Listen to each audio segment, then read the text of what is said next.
Hey, what's up guys, TotallyDubbed here, and today I'm doing a video review on the AOC X24P1. Now this monitor has a 16:10 aspect ratio. Now as you can probably see in front of you, that's more of a square shaped. Most monitors, most consumer monitors, have a 16:9 aspect ratio.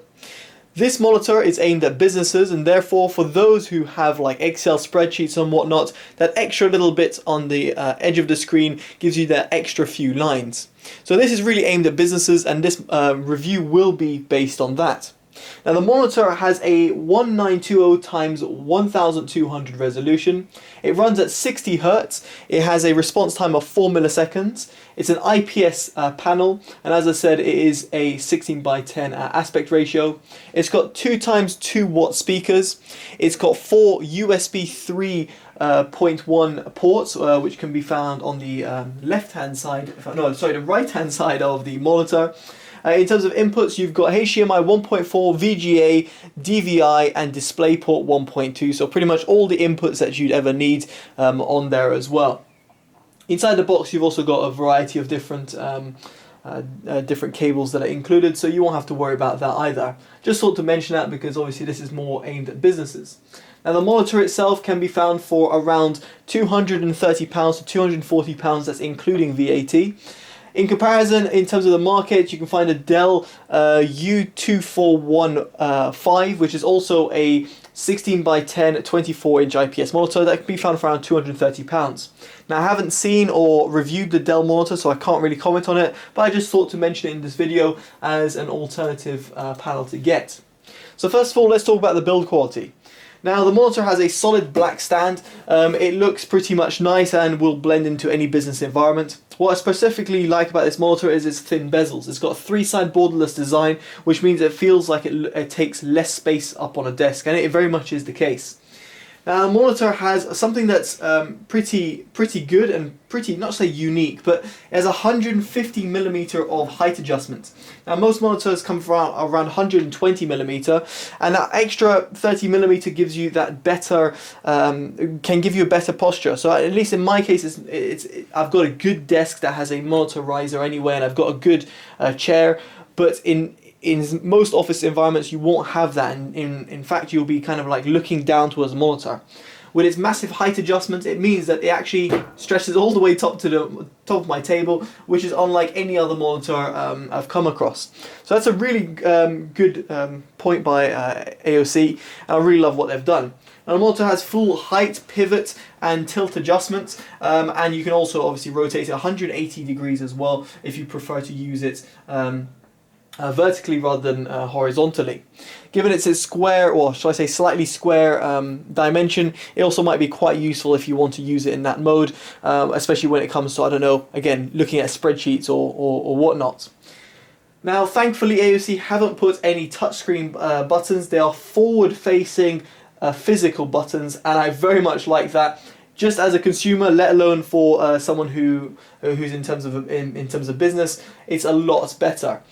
The clicky buttons means that you can actually feel and see what you're pressing, and in terms of the OSD, it's fully comprehensive.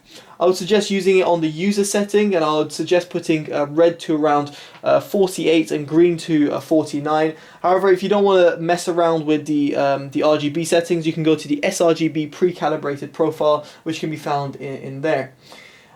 In terms of the rest of the OSD, you've got the brightness setup, so you can enable overdrive, which I'll get into in just a bit.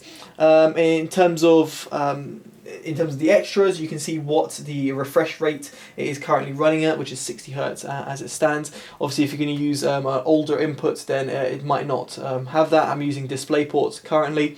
And then also you've got picture boost, which you can have bright frame, so that it kind of like boosts a sort of brightness in one part of the monitor. You can read about it more on AOC's website. They'll explain it a lot better than I do. But in terms of build quality and design, I've got absolutely no complaints, and the OSD of the monitor is perfect, pretty much with all AOC or Philips monitors that I've come across, which are under the same umbrella, same brand. Now in terms of the panel quality, that's really what's the most important over here, and look at that. Simultaneously my PC is on one page with me. It knows what we're talking about. It knows we're talking about the picture quality. Now, with the IPS panel, it means you've got fantastic viewing angles. So if I go to extreme angles, obviously permitting the light, you've got pretty much no color shift whatsoever. It's really beautiful to look at, and I must say I'm very impressed. Going through different backgrounds, you'll be able to see that the monitor is able to produce a pretty good image, relatively color accurate, and also it seems to have a relatively good contrast ratio, which means that colors do pop and it just looks very nice. I must say, when I got it out of the box, I felt that the monitor was slightly reddish in tone. That's why I suggested to bring the red a slight notch down. But other than that, it is a relatively warmer monitor than you might come across if you had a perfect, I don't know, professional grade monitor rather than a business grade monitor. If you're not sure about the differences, basically professional monitor would be for those who are photo editing and video editing. It's not to say this monitor isn't capable of that, it's just that it's not exactly pitch perfect for those people. However, for businesses, I can see this monitor being absolutely beautiful for watching, I don't know, promotional videos, for creating videos even, or obviously looking and browsing the web on a daily basis, or looking at an Excel document or a Word document. Very much impressed with that. Now, what I did, I put the monitor across a calibrator, and I got the results. Now, the monitor hits around 350 nits, which is perfect in terms of your overall brightness. It'll be perfect in a bright office environment or a bright sunlit room. It's got a 1200 to 1 contrast ratio, which is perfectly acceptable for an IPS monitor. It's got a black level of 0.2, almost 0.3 nits. It's not the best, but in honesty, at this price range, it's pretty much expected. Now, the delta E is 1.59, which is actually pretty good. Anything under 2 is almost near flawless. You can pretty much see on screen, well, you can see there's a little anomaly over here, which is in terms of the reds. I think that's more to do with the calibrated more than anything, so I wouldn't worry all that much about that exact number. All I can say is it is pretty color accurate, and in honesty, looking at it with my own eyes, I must say I was very impressed with it. In terms of the brightness uniformity, I did find a slight flaw in terms of this monitor. The bottom of it, the backlight seems to struggle a little bit. It seems to be a little bit off the what the center, or should I say the top is.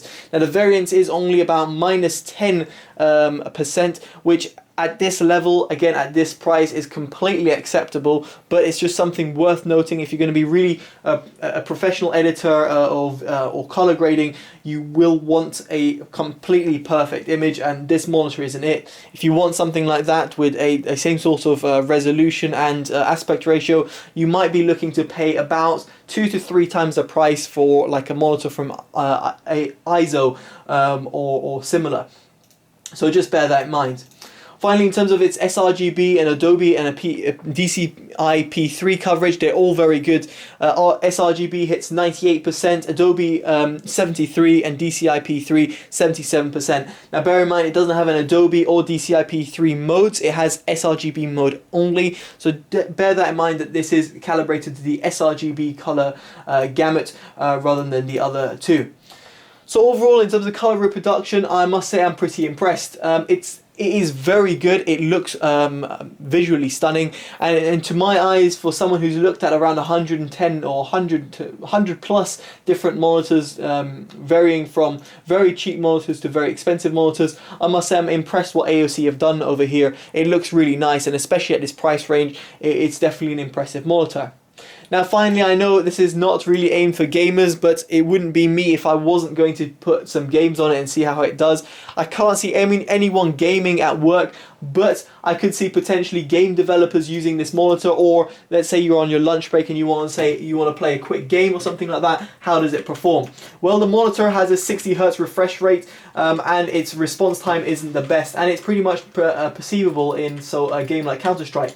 The input lag is relatively high, and the response time is noticeably fast. When I say fast, it is fast in comparison to a gaming grade monitor. Nevertheless, I should say that with the overdrive set to the strongest settings, you've got relatively minimal inverse ghosting that occurs. Plus, on top of that, you've got the best response time of the monitor. So if you're going to play, and even if you're going to drag windows left or right, I would pretty much suggest using it on the medium or the strong overdrive setting, just because you'll get the best response time out of the monitor. And this was further much correlates with my gaming experience. So overall for gaming, I can't really suggest it, but if you're going to play the odd casual game, or I don't know, play some Hearthstone or even some Dota 2 if you wanted, then it'll be absolutely fine. Just remember, it is not aimed at gamers, and it's a 60 Hz panel, so it's not going to give you the best refresh rate. So overall, guys, I think this monitor does what it says on the tin. It's a great monitor, looks beautiful, and it's got the right panel. So I definitely recommend it. So there we go, guys. I've been Totally Dubbed. Hopefully you enjoyed this review. Make sure you like, comment, subscribe, favorite, and share. Take care, guys. Bye-bye.